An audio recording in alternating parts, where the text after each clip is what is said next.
Hello, everyone. How are we doing today? I am back after a week's break of not doing a book for a week, which honestly I kind of needed. I've been talking every night for about a half hour, and that's kind of exhausting if you do it every single night for a while. So after my week off, I have come back, and I was kind of deciding, what I wanted to do with this last one. I knew I wanted to do something fantasy since I seem to be going on kind of an alternating thing: sci-fi, fantasy, fantasy, sci-fi, yeah, so on and so forth.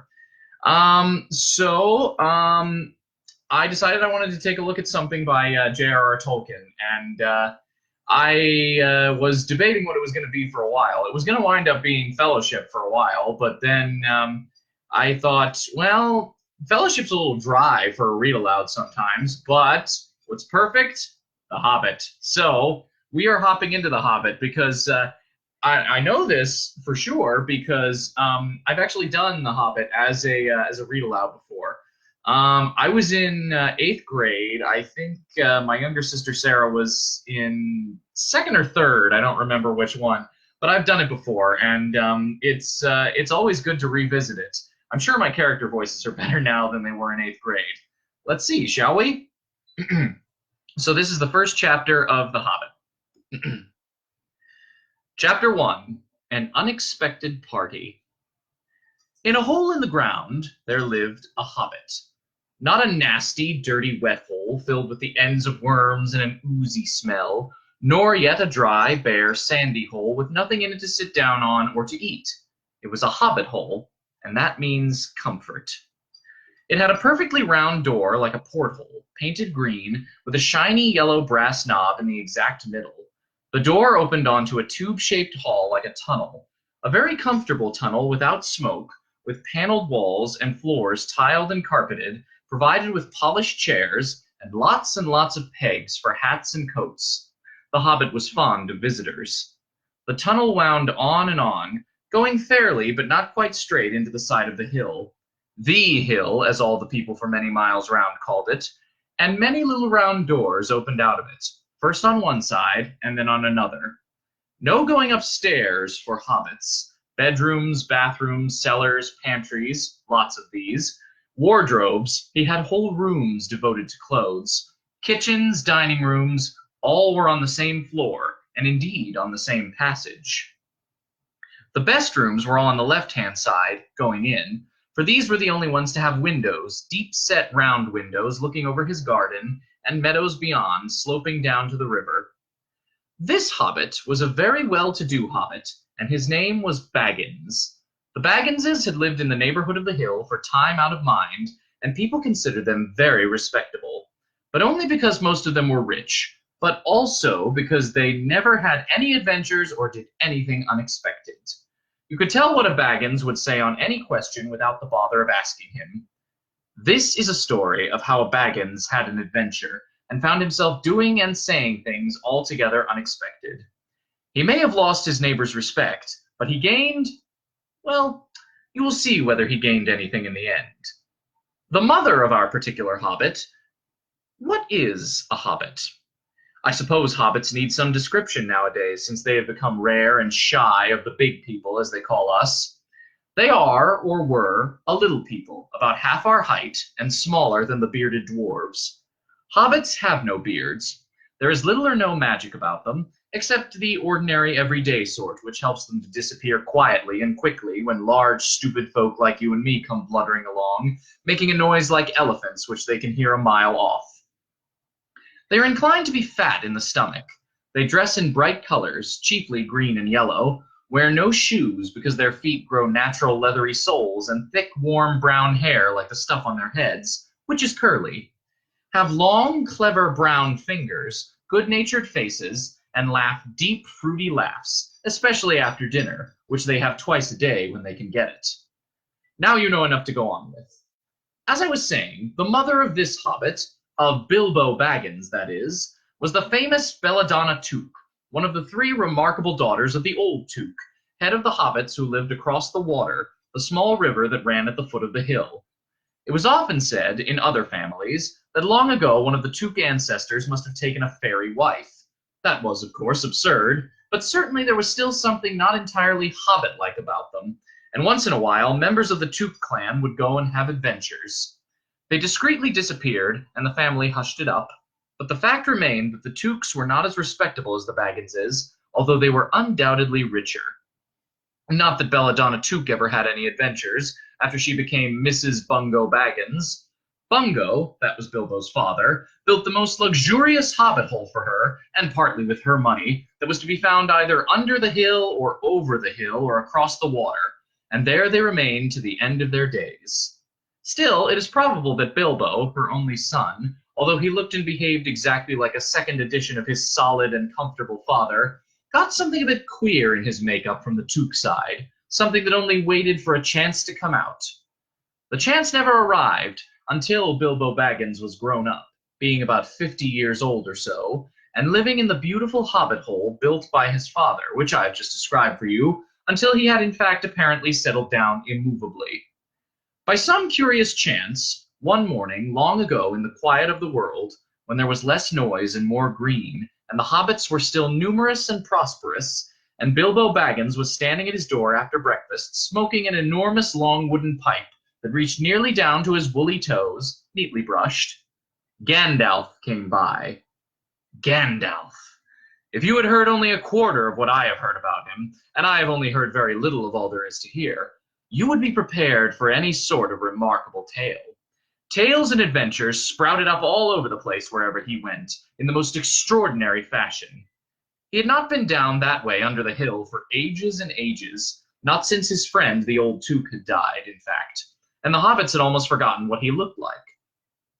He had been away over the hill and across the water on businesses of his own since they were all small hobbit boys and hobbit girls. All that the unsuspecting Bilbo saw that morning was an old man with a staff. He had a tall, pointed blue hat, a long gray cloak, a silver scarf over which his long white beard hung down below his waist, and immense black boots. "Good morning," said Bilbo, and he meant it. The sun was shining, and the grass was very green. But Gandalf looked at him from under long, bushy eyebrows that stuck out further than the brim of his shady hat. "What do you mean?" he said. "Do you wish me a good morning, or mean that it is a good morning whether I want it or not, or that you feel good this morning, or that it is a morning to be good on?" "All of them at once," said Bilbo, "and a very fine morning for a pipe of tobacco out of doors into the bargain. If you have a pipe about you, sit down and have a fill of mine. There's no hurry, we have all the day before us." Then Bilbo sat down on a seat by his door, crossed his legs, and blew out a beautiful gray ring of smoke that sailed up into the air without breaking and floated away over the hill. "Very pretty," said Gandalf, "but I have no time to blow smoke rings this morning. I'm looking for someone to share in an adventure that I'm arranging, and it's very difficult to find anyone." "I should think so, in these parts. We are plain, quiet folk and have no use for adventures. Nasty, disturbing, uncomfortable things make you late for dinner. You can't think what anybody sees in them," said our Mr. Baggins, and stuck one thumb behind his braces and blew out another, even bigger smoke ring. Then he took out his morning letters and began to read, pretending to take no more notice of the old man. He had decided that he was not quite his sort and wanted him to go away. But the old man did not move. He stood leaning on his stick and gazing at the hobbit without saying anything, till Bilbo got quite uncomfortable and even a little cross. "Good morning," he said at last. "We don't want any adventures here, thank you. You might try over the hill or across the water." By this he meant that the conversation was at an end. "What a lot of things you do use good morning for," said Gandalf. "Now you mean that you want to get rid of me and that it won't be good till I move off." Not at all, my dear sir. Let me see, I don't think I know your name." Yes, my dear sir, and I do know your name, though you don't remember that Mr. Bilbo Baggins, and you do know my name, though you don't remember that I belong to it. I am Gandalf, and Gandalf means me.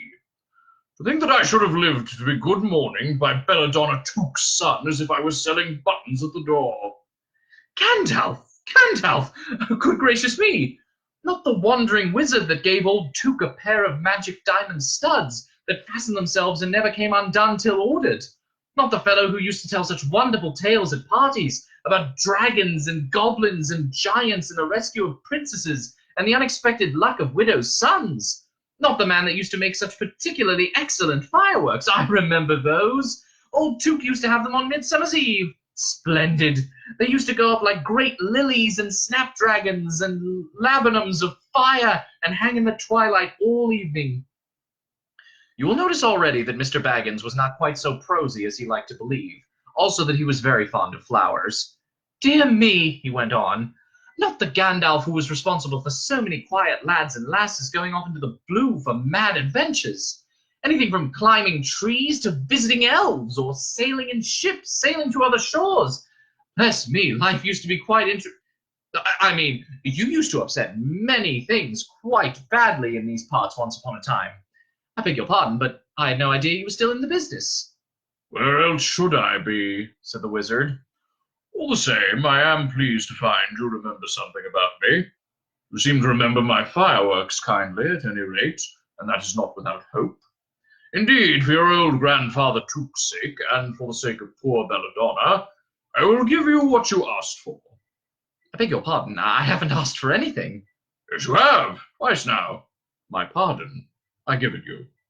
In fact, I will go so far as to send you on this adventure. Very amusing for me, very good for you, and profitable too, very likely, if you ever get over it.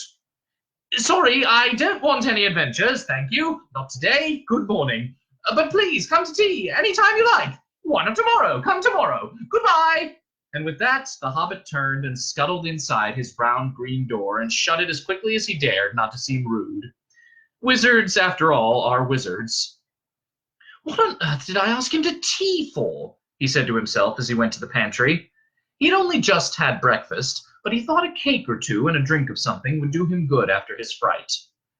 Gandalf, in the meantime, was still standing outside the door and laughing long but quietly. After a while, he stepped up, and with the spike on his staff, scratched a queer sign on the hobbit's beautiful green front door. Then he strode away, just about the time when Bilbo was finishing his second cake, and beginning to think that he had escaped adventures very well. The next day, he had almost forgotten about Gandalf. He did not remember things very well, unless he put them down on his engagement tablet, like this: Gandalf, tea, Wednesday. Yesterday, he had been too flustered to do anything of the kind. Just before tea time, there came a tremendous ring on the front doorbell, and then he remembered. He rushed and put on the kettle and put out another cup and saucer and an extra cake or two and ran to the door. I'm sorry to keep you waiting, he was going to say, when he saw that it was not Gandalf at all. It was a dwarf with a blue beard tucked into a golden belt and very bright eyes under his dark green hood. As soon as the door was open, he pushed inside just as if he had been expected. He hung his hooded cloak on the nearest peg and said, Dwalin, at your service, with a low bow. Bilbo Baggins, at yours, said the hobbit, too surprised to ask any questions for the moment. When the silence that followed had become uncomfortable, he added, I'm just about to take tea. Pray come and have some with me. A little stiff, perhaps, but he meant it kindly. And what would you do if an uninvited dwarf came and hung his things up in your hall without a word of explanation? They had not been at table long. In fact, they had hardly reached the third cake, when there came another, even louder ring at the bell. Excuse me, said the hobbit, and off he went to the door. So, you've got here at last. And that was what he was going to say to Gandalf this time. But it was not Gandalf. Instead, there was a very old-looking dwarf on the step, with a white beard and a scarlet hood. And he, too, hopped inside as soon as the door was open, just as if he had been invited. I see they have begun to arrive already, he said when he caught sight of Dwalin's green hood hanging up. He hung his red one next to it, and, Balin at your service, he said with a hand on his breast. Thank you, said Bilbo with a gasp. It was not the correct thing to say, but they have begun to arrive had flustered him badly. He liked visitors, but he liked to know them before they arrived, and he preferred to ask them himself. He had a horrible thought that the cakes might run short, and then he, as the host, he knew his duty and stuck to it, however painful. He might have to go without. Come along in and have some tea, he managed to say after a deep breath. A little beer would suit me better, if this is all the same to you, my good sir, said Balin with the white beard. But I don't mind some cake, Seed cake, if you have any. Lots, Bilbo found himself answering to his own surprise, and he found himself scuttling off, too, to the cellar to fill a pint beer mug, and then to a pantry to fetch 2 beautiful round seed cakes, which he had baked that afternoon for his after-supper morsel. When he got back, Balin and Dwalin were talking at the table like old friends. As a matter of fact, they were brothers. Bilbo plumped down the beer and the cake in front of them, when loud came a ring at the bell again, and then another ring. Gandalf for certain this time, he thought as he puffed along the passage. But it was not. It was 2 more dwarves, both with blue hoods, silver belts, and yellow beards, and each of them carried a bag of tools and a spade. In they hopped as soon as the door began to open. Bilbo was hardly surprised at all. "What can I do for you, my dwarves?" he said. "Keely at your service," said the one. "And Feely," added the other, and they both swept off in their blue hoods and bowed. "At yours and your families," replied Bilbo, remembering his manners this time. "Dwalin and Balin here already, I see," said Keely. "Let us join the throng." "Throng?" thought Mr. Baggins. "I don't like the sound of that. I really must sit down for a minute and collect my wits and have a drink." He had only just had a sip in the corner while the 4 dwarves sat round the table and talked about mines and gold and troubles with the goblins and the depredations of dragons and lots of other things which he did not understand and did not want to, for they sounded much too adventurous, when, ding-dong-a-ling-dang, his bell rang again, as if some naughty little hobbit boy was trying to pull the handle off. "Someone at the door," he said, blinking. "Some 4, I should say by the sound," said Feely. "Besides, we saw them coming along behind us in the distance." The poor little hobbit sat down in the hall and put his head in his hands and wondered what had happened, and what was going to happen, and whether they would all stay to supper. Then the bell rang again, louder than ever, and he had to run to the door. It was not 4 after all. It was 5. Another dwarf had come along while he was wandering in the hall. They had hardly turned the knob before they were all inside, bowing and saying, "At your service," one after another. Dori, Nori, Ori, Owen, and Glowin were their names, and very soon 2 purple hoods, a gray hood, a brown hood, and a white hood were hanging on the pegs, and off they marched with their broad hands stuck in their gold and silver belts to join the others. Already it had almost become a throng. Some called for ale, and some for porter, and one for coffee, and all of them for cakes, so the hobbit was kept very busy for a while. A big jug of coffee had just been set in the hearth. The seed cakes were gone, and the dwarves were starting on a round of buttered scones when there came a loud knock. Not a ring, but a hard rat-tat on the hobbit's beautiful green door. Somebody was banging with a stick.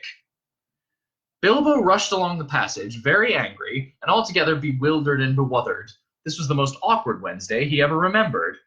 He pulled open the door with a jerk, and they all fell in, one on top of the other. More dwarves, 4 more, and there was Gandalf behind, leaning on his staff and laughing. He had made quite a dent on the beautiful door. He had also, by the way, knocked out the secret mark he had put there the morning before. "Carefully, carefully," he said. "It is not like you, Bilbo, to keep friends waiting on the mat and then open the door like a pop gun. Let me introduce Bifur, Bofer, Bomber, and especially Thorin." "At your service," said Bifur, Bofer, and Bomber, standing in a row. Then they hung up 2 yellow hoods and a pale green one, and also a sky blue one with a long silver tassel. This last belonged to Thorin, an enormously important dwarf. In fact, no other than the great Thorin Oakenshield himself, who was not at all pleased at falling flat on Bilbo's mat with Bifur, Bofer, and Bomber on top of him. For one thing, Bomber was immensely fat and heavy. Thorin indeed was very haughty and said nothing about service, but poor Mr. Baggins said he was so sorry so many times that at last he grunted, "Pray don't mention it," and stopped frowning. "Now we are all here," said Gandalf, looking at the row of 13 hoods, the best detachable party hoods, and with his own hat hanging on the pegs. "Quite a merry gathering. I hope there is something left for the latecomers to eat and drink. What's that? Tea? No, thank you. A little red wine, I think, for me." "And for me," said Thorin. "And raspberry jam and apple tart," said Bifur. "And mince pies and cheese," said Bofer. "And pork pie and salad," said Bomber. "And more cakes and ale and coffee, if you don't mind," called the other dwarves through the door. Put on a few eggs, there's a good fellow, Gandalf called after him as the hobbits stumped off to the pantries. and just bring out the cold chicken and the pickles. Seems to know as much about the inside of my larders as I do myself, thought Mr. Baggins, who was feeling positively flummoxed, and who was beginning to wonder whether a most wretched adventure had not come right into his house. By the time he got all the bottles and dishes and knives and forks and glasses and plates and spoons and things piled up on big trays, he was getting very hot and red in the face and annoyed. "Can't fusticate and be bother those dwarves," he said aloud. "Why don't they come and lend a hand?" Lo and behold, there stood Balin and Dwalin at the door of the kitchen, and Feely and Keely behind them, and before he could say knife, they had whisked the trays and a couple of small tables into the parlor and set out everything afresh. Gandalf sat at the head of the party with the 13 dwarves all round, and Bilbo sat on a stool at the fireside, nibbling at a biscuit. His appetite was quite taken away, and trying to look as if this was all perfectly ordinary and not in the least an adventure. The dwarves ate, and talked, and time got on. At last they pushed their chairs back, and Bilbo made a move to collect the plates and glasses. "I suppose you will all stay to supper," he said in his politest, unpressing tones. Of course, said Thorin, and after. We shan't get through all the business till late, and we must have some music first. Now, clear up. Thereupon the 12 dwarves, not Thorin, he was too important and stayed talking to Gandalf, jumped to their feet and made tall piles of all the things. Off they went, not waiting for trays, balancing columns of plates, each with a bottle on the top with one hand, while the hobbit ran after them, almost squeaking with fright. "Please be careful," and "Please don't trouble, I can manage." But the dwarves only started to sing.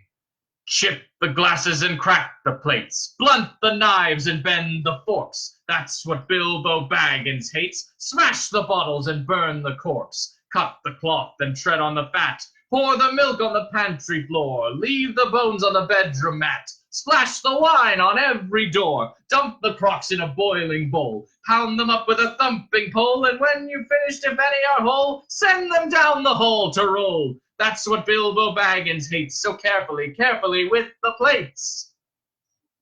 And of course they did none of these dreadful things, and everything was cleaned and put away safe as quick as lightning, while the hobbit was turning round and round in the middle of the kitchen trying to see what they were doing.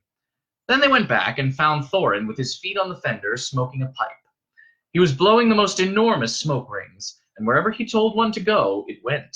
Up the chimney, or behind the clock on the mantelpiece, or under the table, or round and round the ceiling. But wherever it went, it was not quick enough to escape Gandalf. Pop! He sent a smaller smoke ring from his short clay pipe straight through each one of Thorin's. Then Gandalf's smoke ring would go green and come back to hover over the wizard's head. He had a cloud of them about him already, and in the dim light it made him look strange and sorcerous. Bilbo stood still and watched. He loved smoke rings, and then he blushed to think how proud he had been yesterday morning of the smoke rings he had sent up the wind over the hill. "Now for some music," said Thorin. "Bring out the instruments." Keely and Feely rushed for their bags and brought back little fiddles. Dori, Nori, and Ori brought out flutes from somewhere inside their coats. Bomber produced a drum from the hall. Biffer and Bofer went out too, and came back with clarinets they had left among the walking sticks. Dwalin and Balin said, "Excuse me, I left mine on the porch." "Just bring mine in with you," said Thorin. They came back with vials as big as themselves, and with Thorin's harp wrapped in a green cloth. It was a beautiful golden harp, and when Thorin struck it, the music began all at once, so sudden and sweet that Bilbo forgot everything else, and was swept away into dark lands under strange moons, far over the water and very far from his hobbit hole under the hill. The dark came into the room from the little window that opened in the side of the hill. The firelight flickered. It was April, and still they played on, while the shadow of Gandalf's beard wagged against the wall. The dark filled all the room, the fire died down, and the shadows were lost, and still they played on. And suddenly, first one and then another began to sing as they played, deep-throated singing of the dwarves in the deep places of their ancient homes. And this is like a fabric of their song, if it can be their song without their music. Far over the misty mountains cold, to dungeons deep and caverns old, we must away ere break of day, to seek the pale enchanted gold. The dwarves of yore made mighty spells, while hammers fell like ringing bells, in places deep where dark things sleep, in hollow halls beneath the fells. For ancient king and elvish lord, there many a gleaming golden hoard they shaped and wrought, and light they caught, to hide in gems on hilt of sword. On silver necklaces they strung, the flowering stars on crowns they hung. The dragon fire in twisted wire they meshed the light of moon and sun. Far over the misty mountains cold, to dungeons deep and caverns old, we must away ere break of day to claim our long forgotten gold. Goblets they carved there for themselves, and harps of gold where no man delves. There lay they long, and many a song was sung unheard by men or elves. The pines were roaring on the height, the winds were moaning in the night. The fire was red, it flaming spread. The trees like torches blazed with light. The bells were ringing in the dale, and men looked up with faces pale. The dragon's ire, more fierce than fire, laid low their towers and houses frail. The mountains smoked beneath the moon. The dwarves, they heard the tramp of doom. They fled their hall to dying fall beneath his feet, beneath the moon. Far over the misty mountains grim, to dungeons deep and caverns dim, we must away ere break of day to win our harps and gold from him. As they sang, the hobbit felt the love of beautiful things made by hands and by cunning and by magic moving through him, a fierce and a jealous love, the desire of the hearts of dwarves. Then something tookish woke up inside him, and he wished to go and see the great mountains, and hear the pine trees and the waterfalls, and explore the caves and wear a sword instead of a walking stick. He looked out of the window. The stars were out in a dark sky above the trees. He thought of the jewels of the dwarves shining in dark caverns. Suddenly, in the wood beyond the water, a flame leapt up, probably somebody lighting a wood fire, and he thought of plundering dragons settling on his quiet hill and kindling it all to flames. He shuddered, and very quickly he was plain Mr. Baggins of Bag End under hill again. He got up trembling.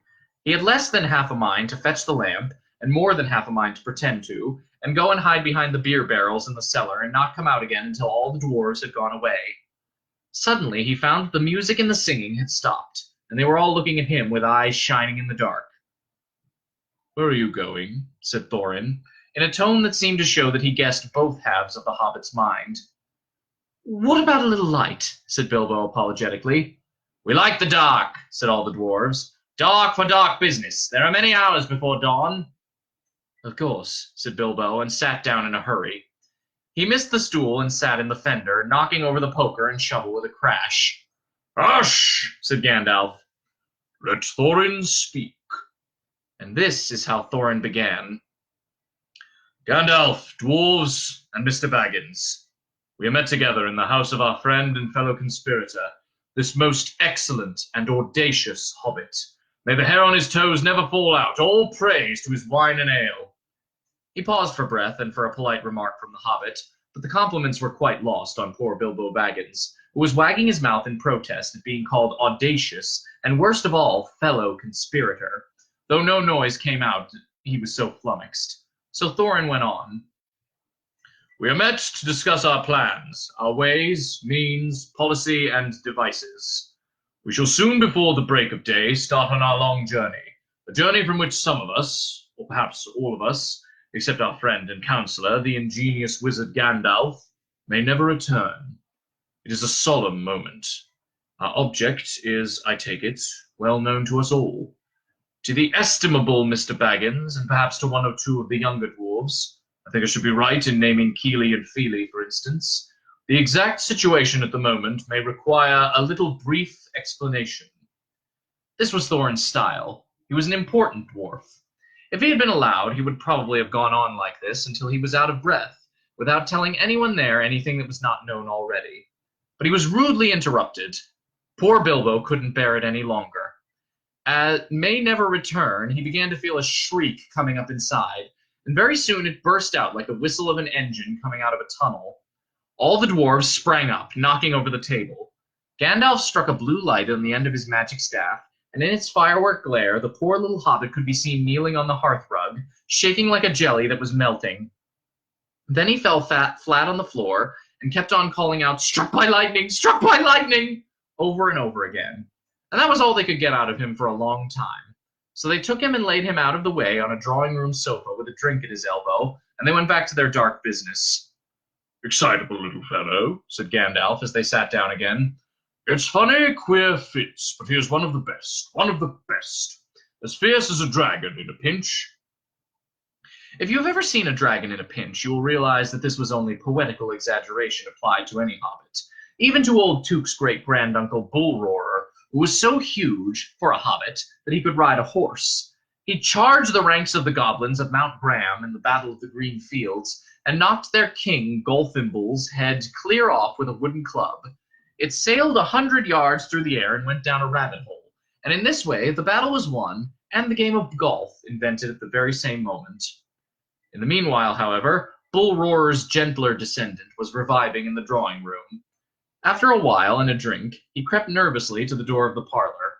This is what he heard, Glóin speaking. Or some snort more or less like that. "Will he do you think? It's all very well for Gandalf to talk about this hobbit being fierce, but one shriek like that in a moment of excitement would be enough to wake the dragon and all his relatives and kill the lot of us. I think it sounded more like fright than excitement.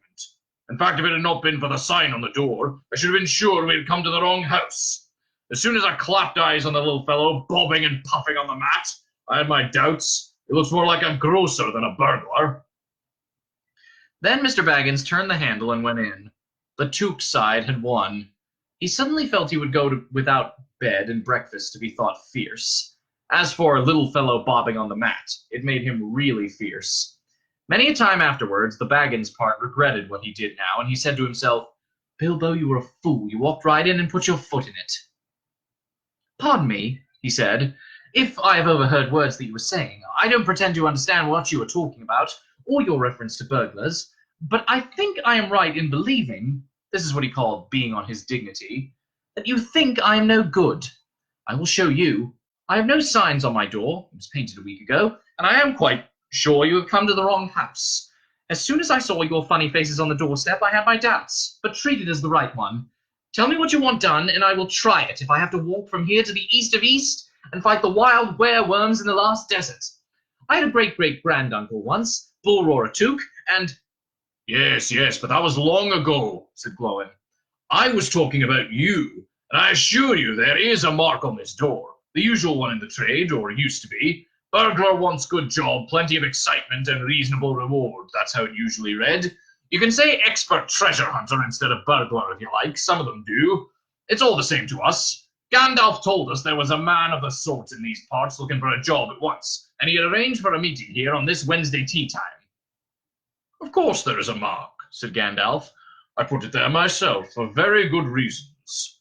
You asked me to find the 14th man for your expedition, and I chose Mr. Baggins. Just let anyone say I chose the wrong man or the wrong house, and you can stop at 13 and have all the bad luck you like, or go back to digging coal." He scowled so angry at Glóin that the dwarf huddled back into his chair.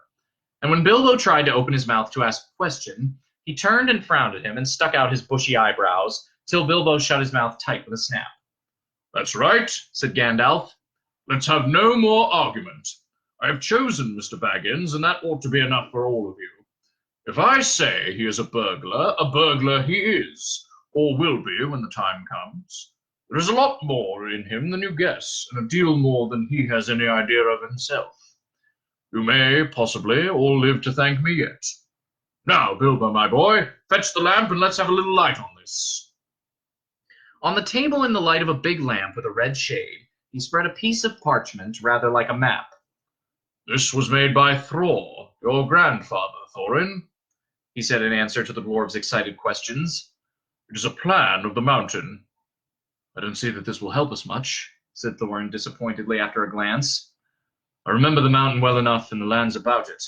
and I know where Mirkwood is, and the withered heath where the great dragons bred." "There is a dragon marked in red on the mountain," said Balin, "but it will be easy enough to find him without that, if ever we arrive there." "There is a point that you haven't noticed," said the wizard, "and that is the secret entrance. You see that rune on the west side and the hand pointing to it from the other runes? That marks a hidden passage to the lower halls." "It may have been secret once," said Thorin, "but how do we know that it is secret any longer? Old Smaug has lived there long enough now to find out anything there is to know about those caves." "He may, but he can't have used it for years and years." "Why?" "Because it is too small. 5 feet high, the door, and 3 may walk abreast, say the runes. But Smaug could not creep into a hole that size, not even when he was a young dragon. Certainly not after devouring so many of the dwarves and men of Dale." "It seems a great big hole to me," squeaked Bilbo, who had no experience of dragons and only of hobbit holes. He was getting excited and interested again, so that he forgot to keep his mouth shut. He loved maps, and in his hall there hung a large one of the country round with all his favorite walks marked on it in red ink. "How could such a large door be kept secret from everybody outside, apart from the dragon?" he asked. He was only a little hobbit, you must remember. "In lots of ways," said Gandalf. "But in what way this one has been hidden we don't know without going to see. From what it says on the map, I should guess there is a closed door which has been made to look exactly like the side of the mountain. That is the usual dwarves' method. I think that is right, isn't it?" "Quite right," said Thorin. "Also," went on Gandalf, "I forgot to mention that with the map went a key, a small and curious key. Here it is," he said, and handed to Thorin a key with a long barrel and intricate wards made of silver. "Keep it safe." "Indeed I will," said Thorin, and he fastened it upon a fine chain that hung about his neck and under his jacket. "Now things begin to look more hopeful. This news alters them much for the better. So far we have had no clear idea what to do. We thought of going east, as quiet and careful as we could, as far as the Long Lake. After that the trouble would begin." "A long time before that, if I know anything about the roads east," interrupted Gandalf. "We might go from there up along the river Running," went on Thorin, taking no notice, "and so to the ruins of Dale, the old town in the valley there, under the shadow of the mountain. But we none of us like the idea of the front gate. The river runs right out of it through the great cliff at the south of the mountain, and out of it comes the dragon, too. Far too often, unless he has changed his habits." "That would be no good," said the wizard. "Not without a mighty warrior, even a hero. I tried to find one, but warriors are busy fighting one another in distant lands, and in this neighborhood heroes are scarce or simply not to be found. Swords in these parts are mostly blunt, and axes are used for trees, and shields as cradles or dish covers, and dragons are comfortably far off, and therefore legendary. That is why I settled on burglary, especially when I remembered the existence of a side door. And here is our little Bilbo Baggins, the burglar, the chosen and selected burglar. So let's get on and make some plans." "Very well then," said Thorin. "Supposing the burglar expert gives us some ideas or suggestions." He turned with mock politeness to Bilbo. "First of all, I should like to know a bit more about things," he said, feeling all confused and a bit shaky inside, but so far still tookishly determined to go on with things. "I mean about the gold and the dragon and all that, and how it got there, and who it belongs to, and so on further." "Bless me," said Thorin. "Haven't you got a map? And didn't you hear our song? And haven't we been talking about all this for hours?" "All the same, I should like it all plain and clear," he said obstinately, putting on his business manner, usually reserved for people who tried to borrow money off him, and doing his best to appear wise and prudent and professional, and live up to Gandalf's recommendation. "Also, I should like to know about risks, out-of-pocket expenses, time required, and remuneration, and so forth," by which he meant, what am I going to get out of it, and am I going to come back alive? "Oh, very well," said Thorin. "Long ago, in my grandfather Thror's time, our family was driven out of the far north, and came back with all their wealth and their tools to this mountain on the map. It had been discovered by my far ancestor, Thrain the Old, but now they mined and they tunneled and they made huger halls and greater workshops. And in addition, I believe they found a good deal of gold and a great many jewels too. Anyway, they grew immensely rich and famous, and my grandfather was king under the mountain again, and treated with great reverence by the mortal men who lived to the south, and were gradually spreading up the running river as far as the valley overshadowed by the mountain. They built the merry town of Dale there in those days. Kings used to send for our smiths, and reward even the least skillful, most richly. Fathers would beg us to take their sons as apprentices, and pay us handsomely, especially in food supplies, which we never bothered to grow or find for ourselves.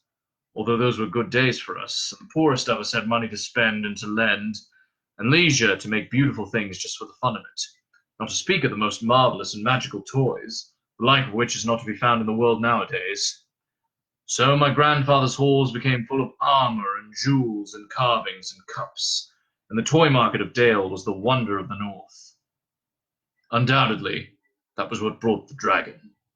Dragons steal gold and jewels, you know, from men and elves and dwarves wherever they can find them, and they guard their plunder as long as they live, which is practically forever unless they are killed, and never enjoy a brass ring of it.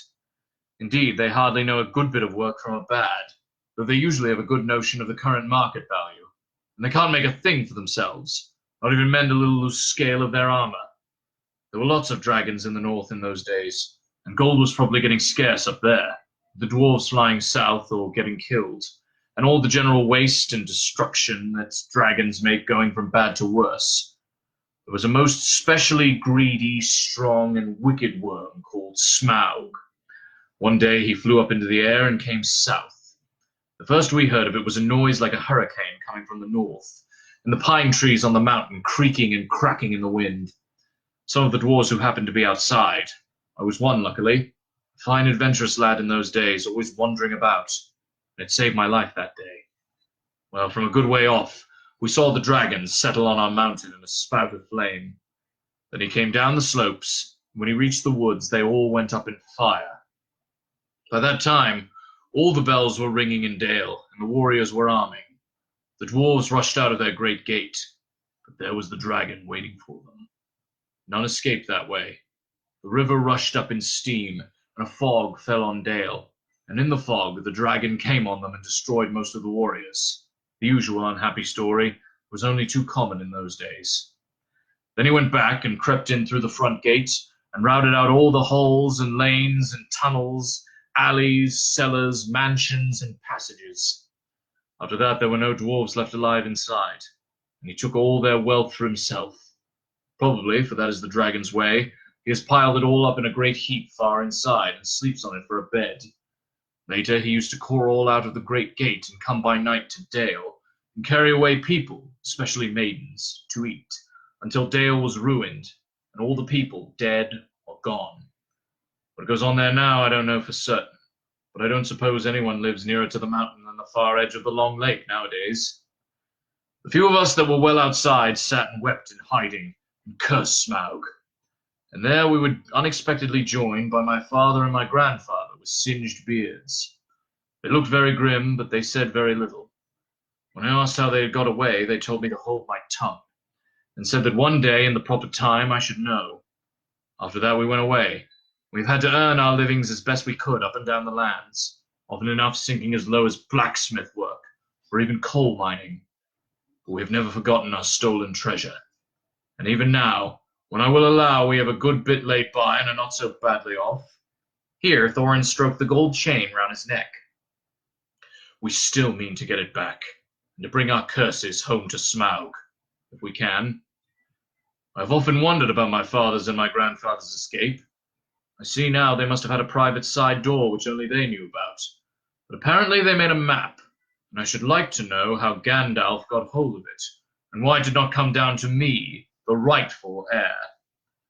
I did not get hold of it, I was given it, said the wizard. Your grandfather Thrall was killed, you remember, in the mines of Moria by Azog the Goblin. Curse his name, yes, said Thorin. And Thrain, your father, went away on the 21st of April, 100 years ago, last Thursday, and has never been seen by you since. True, said Thorin. Well, your father gave me this to give to you, and if I have chosen my own time and way for handing it over, you can hardly blame me, considering the trouble I had to find you. Your father could not remember his own name when he gave me the paper, and he never told me yours, so on the whole I think I ought to be praised and thanked. Here it is, said he, handing the map to Thorin. I don't understand, said Thorin, and Bilbo felt he would have liked to say the same. The explanation did not seem to explain. Your grandfather, said the wizard slowly and grimly, gave the map to his son for safety before he went to the mines of Moria. Your father went away to try his luck with the map after your grandfather was killed, and lots of adventures of a most unpleasant sort he had, but he never got near the mountain. How he got there, I don't know, but I found him a prisoner in the dungeons of the Necromancer. Whatever were you doing there? Asked Thorin with a shudder, and all the dwarves shivered. Never you mind. I was finding things out, as usual, and a nasty, dangerous business it was. Even I, Gandalf, only just escaped. I tried to save your father, but it was too late.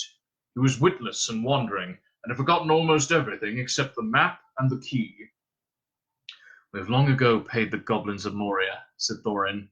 We must give a thought to the Necromancer. Don't be absurd. He is an enemy far beyond the powers of all the dwarves put together, if they could all be collected again from the four corners of the world. The one thing your father wished was for his son to read the map and use the key. The dragon and the mountain are more than big enough tasks for you. Hear, hear, said Bilbo, and accidentally said it aloud. Hear what? They all said, turning together towards him. He was so flustered that he answered, Hear what I have got to say. What's that? They asked. Well, I should say that you ought to go east and have a look round. After all, there is the side door, and dragons must sleep sometimes, I suppose. If you sit on the doorstep long enough, I dare say you'll think of something. And, well, don't you know, I think that we have talked long enough for one night, if you see what I mean. What about bed and an early start and all that? I'll give you a good breakfast before you go. Before we go, I suppose you mean, said Thorin. Aren't you the burglar? And isn't sitting on the doorstep your job, not to speak of getting inside the door? But I agree about bed and breakfast. I like 6 eggs with my ham when starting on a journey. Fried, not poached, and mind you don't break 'em. After all the others had ordered their breakfasts without so much as a please, which annoyed Bilbo very much, they all got up. The Hobbit had to find room for them all, and filled all his spare rooms and made beds on chairs and sofas, before he got them all stowed and went to his own little bed, very tired and not altogether happy.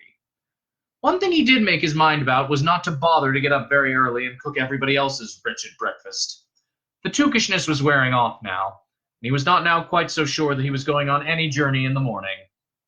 As he lay in bed, he could hear Thorin still humming to himself in the best bedroom next to him. Far over the misty mountains cold, to dungeons deep and caverns old, we must away ere break of day to find our long forgotten gold. Bilbo went to sleep with that in his ears, and it gave him very uncomfortable dreams. It was long after the break of day when he woke up.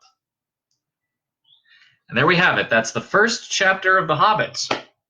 And it's a good setup for the adventure to come. It's, I mean, so many people have been influenced by Tolkien over the years that it just goes to show that he was an excellent writer, and he did some very good things with his writing. So it's always very exciting to revisit it from the very beginning. So I will be back tomorrow with Chapter 2. I hope you'll all join me then, and I hope you're all staying safe and staying healthy. Take care of yourselves. Have a good night, everyone. Bye-bye.